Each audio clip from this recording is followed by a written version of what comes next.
Re! Viss ēters ir te! Raidījumu sākām ar stāstu par dabas vērtībām un arī turpinājumā runāsim par ko tādu, kas pieder mums visiem, un tie ir Rīgas parki. Vismaz tā vajadzētu būt, ka šīs vietas ir publiski pieejamas visiem bez nekādiem ierobežojumiem. Tomēr laiku pa laikam tajā pašā Vērmanas dārzā nemaz parasts mirstīgais ieiet nevar, jo tur notiek slēgts pasākums. Tāpat notiek pasākumi, par kuriem vienkārši cilvēki ir sašutuši, kaut vai nesenais Padomju armijas desantnieku dienas svinību pasākums. To, kādus pasākumus atļaut vai aizliegt svinēt Rīgas parkos, nosaka Rīgas doma, bet vai paši pilsētnieki ir viensprāts ar to, ko saka doma, par to visu vairāk skaidro devās Artis Kamals. Kad Anna Ģertrūda Vērmane atstāja Rīgas pilsētai mantojumā šo parku, viņas noteikums bija, lai Vērmanas dārzs vienmēr ir pieejams Rīgas viesiem un iedzīvotājiem. Bet vai tā tiešām ir? Sevišķi vasarā, pavasara rudens periodā ļoti bieži ir tā, ka notiek vairāki pasākumi un ir par tā, kad viens aizstāja otru, vieni vācās nost, citi jau krāmējās virsū. Kā jums šķiet šajā parkā, kas ir tā kā vienmēr domāt cilvēkiem, būtu jābūt visiem tiem pasākumiem, kas šeit notiek? Te ir bijušas arī visādas armijas dienas un visādi. Par to es nezinu nekā, bet alus svētkiem nevajadzētu būt. Traucēja?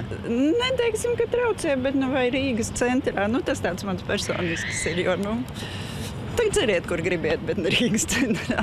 Galā tajā dienā arī nevar iziet cauri parkam. Jā, arī tas, un bērniem tomēr te ir, kur, tas tāds vienīgais, kas man ir traucējis. Netraucējis, bet nepatīk. Vienīgi dažreiz, kad alus svētki, tad ierobežojums ieejas maks prasta, nevar iet cauri, tas traucē nedaudz jāiet apkārt. Es domāju, kāpēc nē, bet varbūt nevajadzētu viņam būt slēgtam. Lai viņš ir pieejams visu laiku pilsētas viesiem un pilsētas iedzīvotājiem droši vien. Tas lozungs sevišķi pēdējiem Andrejs Zēdaks pirms kara pēdējais izcils dārza mākslas meistars.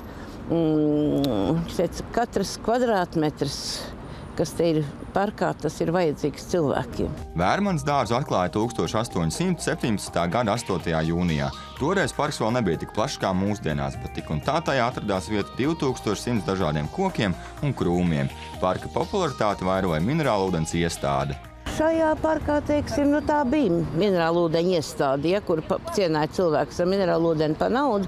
Tagad tur ir vienkārši dzerto, kas ir izplacusies lejā jau pa terasi. Tā bija parka teritorija, ko viņi aizņēmuši. To vienmēr pa zināmu dziedojumu kādai partijai varētu dabūt. Labi, ka viss parks nav apbūvēts.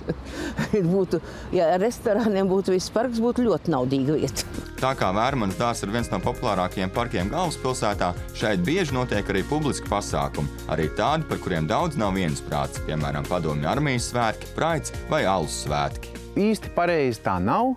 Bet, protams, tas ir pilsētas vadības kompetencijā izlemt, vai pilsētai šāds te publisks pasākums, kas paredz ierobežot parka lietošanu pārējiem apmeklētājiem, kas gribētu varbūt apmeklēt tikai parku, nevis to publisko pasākumu, bet vienmēr tas ir tāds izsvēršanas jautājums, kas ir labāk, no kā ir lielāks pienesums, un, protams, Ir arī tā, ka dažreiz vienai sabiedrības daļai ir jāpiekāpjas citas sabiedrības daļas priekšā. Ja viņus nesamīca tās teritorijas, ja nenobradā un nesalauž, nelieli visādi pasākumi var notikt.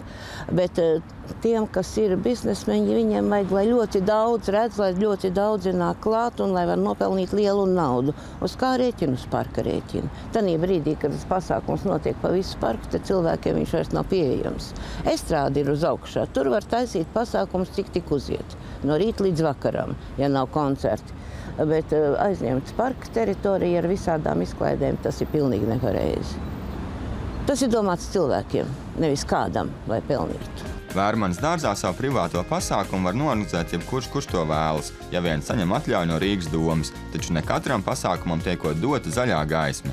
Jebkurā gadījumā vienalga, vai tas pasākums tiek rīkots no fiziskas personas vai juridiskas personas, vai viņš ir publisks vai privāts, pasākuma rīkotājiem, ja pieteicējiem ir jāvēršas Rīgas domē, un Rīgas dome lūgs vērsties arī pie mums, kā pie apsaimniekotāja, lai saskaņotu šī te pasākumu norises vietu, laiku, apmērus, ilgumu un tādējādi varētu saskaņot ar citiem pasākumiem, nu, lai viņš tā kā saka, iekļautos kopējā parka dzīvē. Tomēr Vērmanes kundzes griba līdz galam netiek pildīt, jo tik tiešām ir reize, kad Vērmanes dārzs visiem tomēr nav pieejams.